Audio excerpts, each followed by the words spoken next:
Is getting sexual freedom the only way for women to be free? Asks acclaimed actress and filmmaker Nandita says she wonders why most women-centric films only touch upon the issue of female sexuality.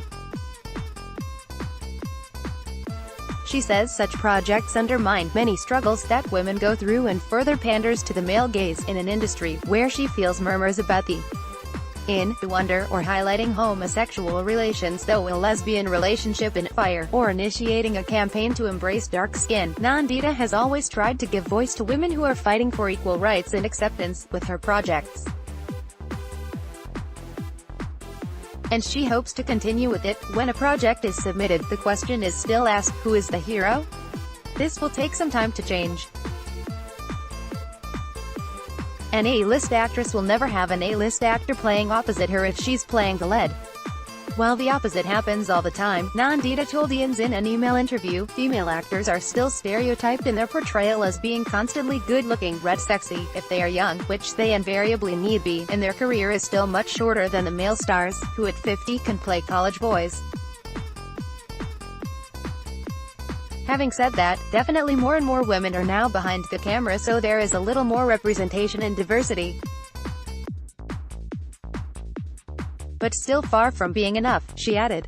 The actress asserted that stories exploring women's issues are increasing, though every second film is focusing on sexual freedom by showing their sexy bodies and speaking profanity, as if this was the only way to be free. It is undermining many struggles that women go through and further panders to the male gaze, she said, taking a sly dig at Kareena Kapoor Khan's Veer Wedding, a project which garnered mixed response to the narrative of how women openly talk about their sex lives and hurl abuses.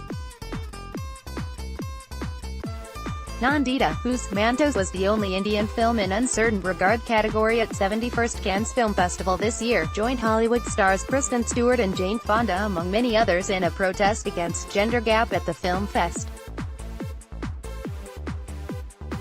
The Farak maker says she was delighted to be part of that 5% who have had that honor to walk the red carpet, marching along 81 other women, but she is disappointed that movements like such movements pitching for women empowerment has seeped into the West, taking in account how people in powerful positions exploited people entering the industry, resulting in exposure of many, including Harvey Weinstein and Kevin Spacey. Expressing her opinion on the initiatives, Nandita said, "Some of us hoped the few women who did speak were predictably ostracized. Often abuse was given the color of being consensual, silencing the ripples, even before they could become a wave." She is not giving up on hope, despite the low murmurs. "I hope that we will find a way to be heard. Voices will emerge that will open doors for many more." After all, even in the West, rampant abuse has stayed under the surface for decades. Some of the most powerful women had chosen to remain silent. It took a few brave ones to break it. The onus needn't only be on the women to speak up, joining the "Our dream for an equal world must be seen collectively, a call to action, because the time's up," added the actress. At the moment, she is looking forward to the release of Mantos, in which she has traced the life of writer Saadat Hassan Manto.